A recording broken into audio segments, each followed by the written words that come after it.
Very good evening बच्चों। आज का जो हमारा चैप्टर है वो है बॉडी फ्लूइड एंड सर्कुलेशन। और इस चैप्टर में हम ओवरऑल 15 ईयर के क्वेश्चंस की प्रैक्टिस करने वाले हैं। तो सबसे पहला हमारा क्वेश्चन है वो है मैचिंग टाइप का क्वेश्चन। देखो यहाँ पे कह रहा है इस्नोफिल्स। तो यहाँ पे WBC के टाइप्स बताए गए हैं और इस्नोफिल्स क्या होता है, एलर्जिक रिस्पॉन्स को शो करता है। तो यहाँ पे ए का हो जाएगा थर्ड ऑप्शन करेक्ट। क्लियर। और दूसरा होता है बेसोफिल। बेसोफिल को हम मैच करेंगे रिलीज ग्रेन्यूल्स कंटेनिंग हिस्टामिन्स। तो देखो यहाँ पे ग्रेन्यूलेटेड होता है। पहली बात तो यहाँ पे हमने याद कराया था MLA मोनोसाइट लिम्फोसाइट, ये ए ग्रेन्यूलेटेड होती हैं। और देखो बाकी सारी इस्नोफिल बेसोफिल न्यूट्रोफिल्स ये सारी कैसी होती हैं, ग्रेन्यूलेटेड। तो यहाँ पे कह रहा है release granules containing histamines. Clear. तीसरा है सी वाला न्यूट्रोफिल्स, देखो फैगोसाइटोसिस कराती हैं। तो यहाँ पे सी का हो जाएगा सेकेंड ऑप्शन करेक्ट। लिम्फोसाइट जो होता है वो इम्यून रिस्पॉन्स को शो करता है। तो डी का हो जाएगा फर्स्ट ऑप्शन करेक्ट। तो यहाँ पे इस अकॉर्डिंग हो जाएगा फर्स्ट ऑप्शन। क्वेश्चन नंबर 2 यहाँ पे मैचिंग टाइप का क्वेश्चन है। और फाइब्रिनोजन जो होता है क्लॉटिंग के लिए होता है, ब्लड क्लॉटिंग। ग्लोब्यूलिन जो होता है defence, gamma globulin defence mechanism show करता है। और एल्ब्यूमिन जो होता है वो ऑस्मोटिक बैलेंस के लिए। तो यहाँ पे डी ऑप्शन करेक्ट हो जाएगा। क्वेश्चन नंबर 3 देखो यहाँ पे कह रहा है adult human RBC are enucleated, which of the following statement are more appropriate explanation for the features। तो यहाँ पे पहला देखो क्या कह रहा है, they do not need to reproduce, ये तो इनकरेक्ट हो जाएगा। अच्छा यहाँ पे देखो मोस्ट अप्रोप्रिएट आंसर पूछ रहा है, देख ठीक है। तो यहाँ पे देखो कह रहा है an adult human RBC R E nucleated, which of the following statement are more appropriate। तो पहला यहाँ पे देखो क्या कह रहा है, they do not need to reproduce. पहले सारे पढ़ लेते हैं यहाँ पे। और यहाँ पे देखो they do not need to reproduce, तो ये तो इनकरेक्ट हो जाएगा। दूसरा कह रहा है दे आर सोमैटिक सेल्स, ये भी गलत हो जाएगा। दे डू नॉट मेटाबोलाइज, अगर लिविंग है तो मेटाबॉलिक तो होगी रिएक्शन। क्लियर। तो ये भी इनकरेक्ट हो जाएगा। यहाँ पे कह रहा है all their internal space is available for the oxygen transport, तो ये वाला करेक्ट हो जाएगा। तो यहाँ पे डी ऑप्शन करेक्ट रहेगा। क्वेश्चन नंबर 3 क्या कह रहा है यहाँ पे देखो, सॉरी क्वेश्चन नंबर 4 कह रहा है name the blood cells whose reduction. देखो जिसके रिडक्शन से क्या होता है, क्लॉटिंग डिसऑर्डर हो जाता है। तो हमको पता होता है प्लेटलेट्स, जैसे ही प्लेटलेट्स का नंबर गिरेगा तो क्लॉटिंग डिसऑर्डर हो जाएगा। और प्लेटलेट्स क्या होती हैं, थ्रोम्बोसाइट। क्लियर। नेक्स्ट क्वेश्चन है serum differs from blood. Serum जो होता है वो बेसिकली होता क्या है, blood without clotting factor, blood without clotting factor. Clear. तो इसको हम सीरम बोल देते हैं। तो यहाँ पे देखो क्या हो जाएगा, उसमें क्लॉटिंग फैक्टर नहीं होंगे, तो लेकिन क्लॉटिंग फैक्टर। नेक्स्ट क्वेश्चन है क्वेश्चन नंबर 6 कह रहा है इरेक्थ्रोपोएसिस स्टार्ट्स। तो इरेक्थ्रोपोएसिस कहाँ पे स्टार्ट होती है, तो इरेक्थ्रोपोएसिस का प्रोसेस होता है रेड बोन मैरो में। क्लियर। तो 6 का सेकेंड हो जाएगा। क्वेश्चन नंबर 42 यहाँ पे कह रहा है which one of the following is correct. Correct कौन सा है, तो देखो बी वाला ऑप्शन कह रहा है ब्लड में क्या होगा, 55% प्लाज्मा होता है और 45% यहाँ पे फॉर्म्ड एलिमेंट होते हैं। तो बी वाला ऑप्शन करेक्ट हो जाएगा। प्लाज्मा, RBC, WBC और प्लेटलेट्स। यहाँ पे जो प्लाज्मा वाला पोर्शन होता है ये लिक्विड पोर्शन होता है, और बाकी जो फॉर्म एलिमेंट होते हैं वो सॉलिड पोर्शन को कवर अप करते हैं।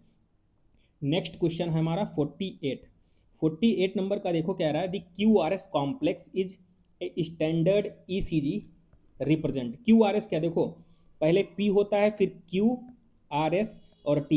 P जो होता है डिपोलराइजेशन ऑफ एट्रिया, QRS जो होता है डिपोलराइजेशन ऑफ वेंट्रिकल, और T जो रिप्रेजेंट करता है रिपोलराइजेशन ऑफ वेंट्रिकल को। तो डिपोलराइजेशन ऑफ वेंट्रिकल कौन सा हो जाएगा, C option correct. Question number 49 यहाँ पे मैचिंग टाइप का क्वेश्चन है। P जो होता है डिपोलराइजेशन ऑफ एट्रिया को रिप्रेजेंट करता है। तो यहाँ पे देखो P इसका हो जाएगा डिपोलराइजेशन ऑफ साइज। QRS जो होता है डिपोलराइजेशन ऑफ वेंट्रिकल को रिप्रेजेंट करेगा, बी का फर्स्ट हो जाएगा।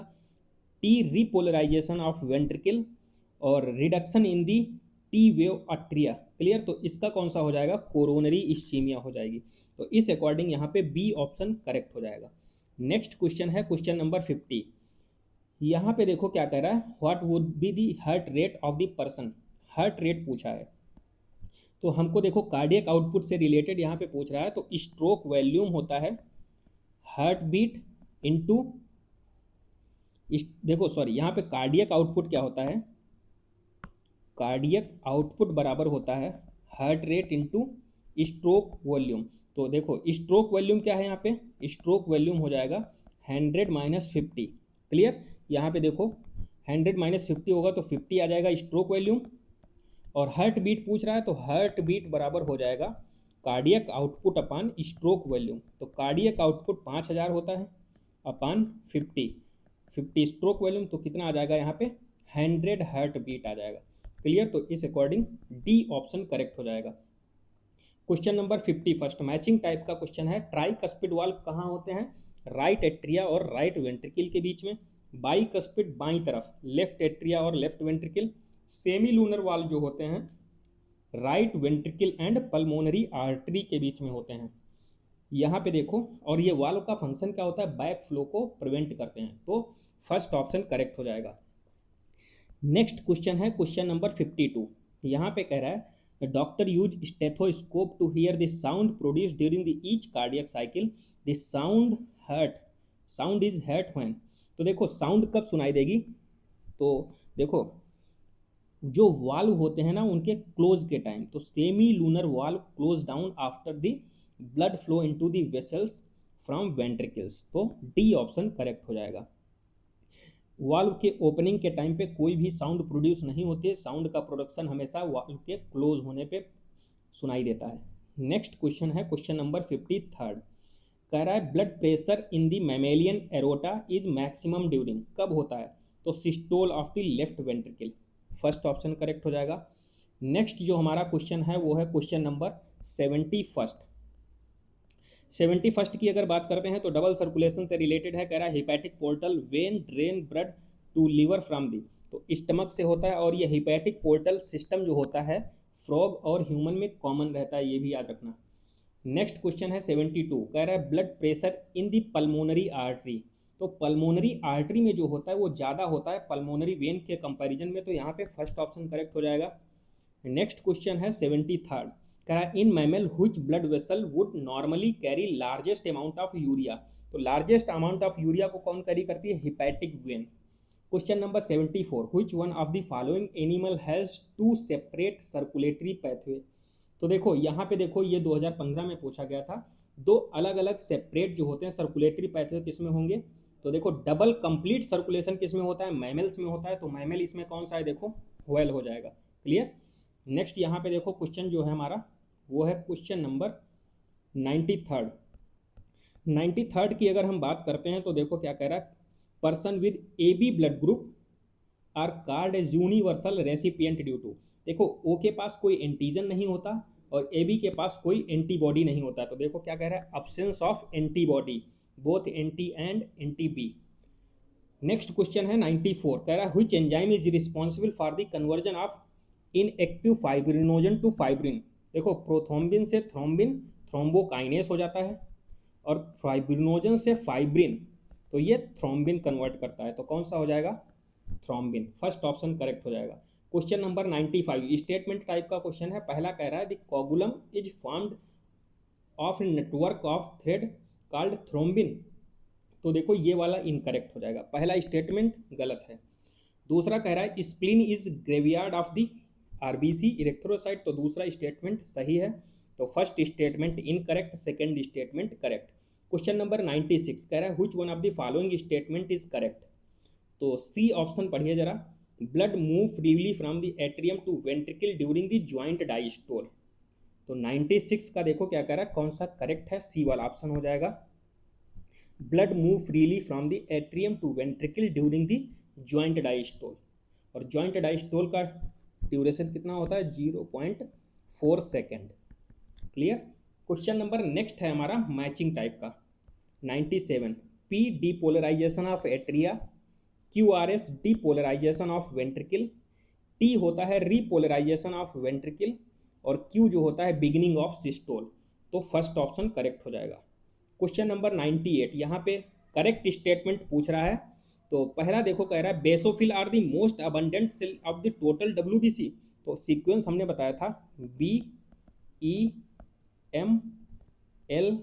न्यूट्रोफिल, तो सबसे ज़्यादा न्यूट्रोफिल, सबसे कम बेसोफिल। तो देखो बेसोफिल जो होता है मोस्ट अबंडेंट, तो ये नहीं लीस्ट अबंडेंट होती, ये तो इनकरेक्ट हो जाएगा। दूसरा कह रहा है basophil secrete histamine, serotonin and heparin तो दूसरा सही है। यहाँ पे सी ऑप्शन कह रहा है basophil are involve inflammatory response, ये भी सही है। डी कह रहा है basophil have kidney shape nucleus, ये इनकरेक्ट हो जाएगा। और बेसोफिल आर ए ग्रेन्युलोसाइट, तो ए ग्रेन्युलोसाइट हमने बताया था MLA। मोनोसाइट और लिम्फोसाइट ए ग्रेन्युलोसाइट होती हैं, बाकी सारी ग्रेन्युलोसाइट, तो ये भी इनकरेक्ट हो जाएगा। तो बी और सी करेक्ट है इसमें। नेक्स्ट क्वेश्चन 99 कह रहा है following are the stages of the pathway for the conduction of the an action potential through the heart. तो देखो इसमें सीक्वेंस पूछ रहा है, तो सबसे पहले एसए नोड, दूसरे नंबर पे एवी नोड, थर्ड नंबर पे एवी बंडल, फोर्थ नंबर पे परकिंजिया फाइबर और फिफ्थ नंबर पे बंडल ब्रांचेज। क्लियर? तो यहाँ पे सीक्वेंस कौन सा हो जाएगा? सी वाला। क्वेश्चन नंबर 100 देखो क्या कर रहा है, मैचिंग टाइप का क्वेश्चन है। P depolarization of atria, QRS depolarization of ventricle और टी जो है वो रीपोलराइजेशन ऑफ वेंट्रिकल। टी और पी के बीच में जो गैप होता है वो heart muscle are electrically silent. तो यहाँ पे कौन सा हो जाएगा? ऑप्शन नंबर फर्स्ट करेक्ट हो जाएगा। नेक्स्ट जो हमारा क्वेश्चन है वो है 101 नंबर का, कह रहा है cardiac activity of the heart are regulated by, किसके थ्रू रेगुलेट की जाती है? तो नोडल टिश्यू होता है। दूसरा कह रहा है specialized neural centre medulla oblongata, तो ये भी होता है। रिस्पायरेटरी रिदम सेंटर को भी कंट्रोल करता है। एड्रिनल मेड्यूलरी हार्मोन एड्रिनलिन और नॉन एड्रिनलिन ये भी कंट्रोल करते हैं। एड्रिनल कॉर्टिकल हार्मोन, तो ये इनकरेक्ट हो जाएगा। तो इस अकॉर्डिंग यहाँ पे कौन सा होगा? A, B and C। तो यहाँ पे ओवरऑल हमने 15 ईयर के क्वेश्चंस की प्रैक्टिस कर ली है। आई होप आपको वीडियो अच्छा लगा होगा, और किसी भी क्वेश्चन से रिलेटेड अगर कोई डाउट है तो कमेंट बॉक्स में ज़रूर कमेंट कीजिए। पढ़ते रहिए। Thank you.